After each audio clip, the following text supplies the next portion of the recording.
Hello everyone, welcome back to Leytenia's's Kitchenette. I have here a simple, yummy, and healthy diet food. This one, this one is a sauteed mushrooms with sweet corn with parsley leaves. So first you have to saute the garlic and onions, the sliced onions and garlic, saute it in the pan to get with 1 teaspoon of olive oil or cooking oil. Then add the sliced sausages. I have here a sliced sausages. This is a sausages for the sandwich. I just slice it finely. Look, this one. And then add the mushrooms, saute together. And then next add the sweet corn, and then add the bell pepper and the parsley leaves, and you have to mix it all together, cook into 3 to 5 minutes, and then season it with garlic powder, paprika powder, black pepper, and Maggi cubes or Maggi syrup, or if you have any seasoning, either beef or chicken powder. So just mix it together and it is ready to be served. And this one, we will use this one as a filling for our toast, for our sandwich. You can use the pita bread or the toast bread or the paratha, so that it will be more creamy. I'm going to add this fresh milk, just a little bit. Look at here, and we will bring to boil this one and mix it like that.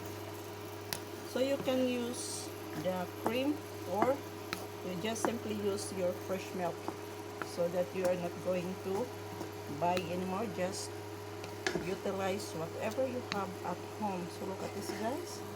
So it will be more yummy. You can put this one on your shawarma sandwich, or for your pita bread, or your for toasted bread, and this will be your filling for your sandwich. And this is added also with one can of tuna. This is with tuna, with mushrooms, with sweet corn. Look at here, and with mixed vegetables. You can see this one. This is a mixed vegetable with sweet corn, with green peas, and with carrots. So just mix it all together. So if you don't have a mixed vegetable, you can use your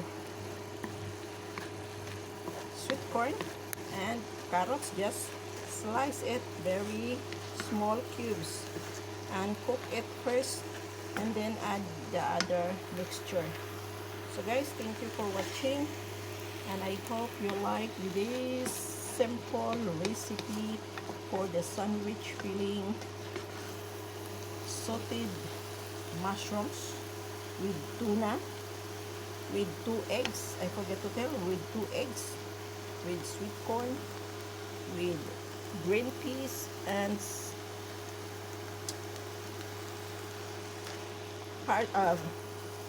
parsley leaves, okay, or what we call it in Greek is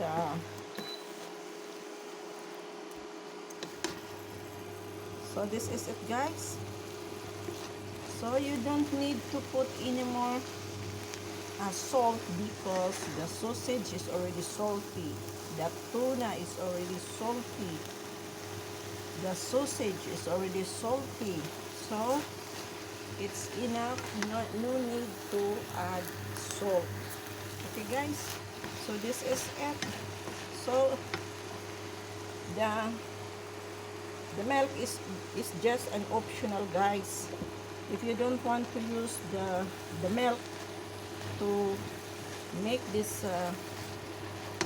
cooking to be more creamy, you can use the creamer, this white sauce, or you can add a grated cheese. Okay, so this is it. So thank you for watching, and I'll see you again, guys, in my next premiere. Bon appetit!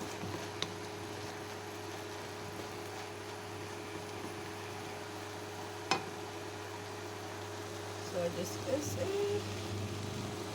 just a very simple preparation. This is very easy and quick cooking, especially if you are in a hurry for your dinner.